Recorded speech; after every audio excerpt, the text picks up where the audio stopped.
Part 1, Emma, the voice of a quiet village. Emma was born in a small village where silence was the loudest sound. Her father had died in the fields, crushed under years of debt and sorrow. Her mother, quiet and distant, wore grief like a second skin. Emma was not like the other girls in the village. While they giggled about weddings and gold bangles, Emma sat under the neem tree and stared at the sky, watching clouds form poems. She went to school but returned to help her mother before sunset. She didn't talk much, but her eyes held questions no one dared to ask. Then came Arif, a young photographer from the city. He had come to the village to capture rural beauty, but what he captured instead was Emma. "Why are you so quiet?" he asked. Emma looked at him, and for the first time in her life, said something true. "Because no one listens." And that was the beginning. Part 2, The Whisper of Words. Arif returned the next day. This time with a gift, a stitched notebook and a pen. "Write," he said. "Your silence is a story the world hasn't heard." Emma smiled faintly. "Stories don't feed families. But they feed souls," he replied. That night, under the dim light of a flickering oil lamp, Emma opened the notebook. Her hands trembled. She wrote her first words. "They call me Shadow, because I walk behind. But I am the voice that breaks the wind." It wasn't perfect. Her English was broken. But the emotion was whole. Part 3, The Letter That Burned and Bloomed. Over the next few weeks, Emma kept writing.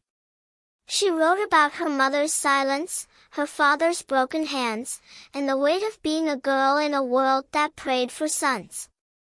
One afternoon, her mother found a letter from Arif in Emma's drawer. The village erupted. "She talks to a boy. From the city. Shame." One night, someone threw a rock at their window. The next day, her notebook was torn and the wall outside read, "Know your place, girl." Emma didn't cry. Not in front of them. But her mother, who had never raised her voice before, said, "If they fear your words, it means they matter. Write louder." Part 4, A Story That Crossed Borders. Emma's poems made their way to a Delhi NGO through Arif. A rural writers' workshop accepted her. All expenses paid. Emma had never left her village. Never traveled alone. But her mother looked her in the eyes and said, "If your words are wings, fly." The journey to the city was overwhelming, the noise, the lights, the pace. But the workshop was filled with girls just like her. The mentor, Mrs. Kapoor, asked each girl to read a piece. Emma stood up, her palms sweaty, and read. "They told me silence is golden, but it felt like a cage. Today I break it. With every word, I rage." Silence. Then applause. Part 5, The World She Had Never Touched. Days turned into discoveries. Emma learned how to edit, express, submit.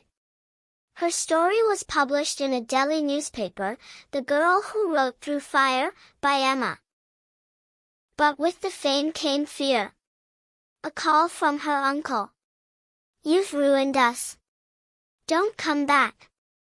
Emma collapsed. What had she done? Then came a letter from her mother. "They whisper behind my back. But I walk taller now. I read your story, and I saw my own. Write, Emma.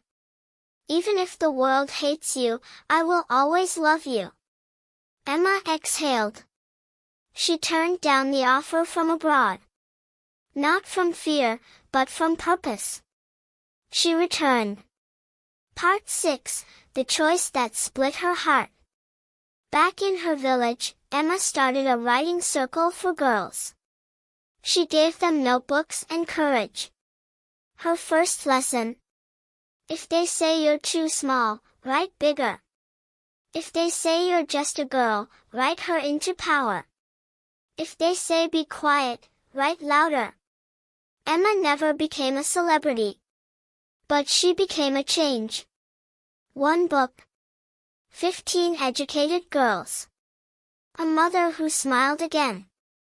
And every evening, under the neem tree, Emma would write. Not to escape her world, but to change it.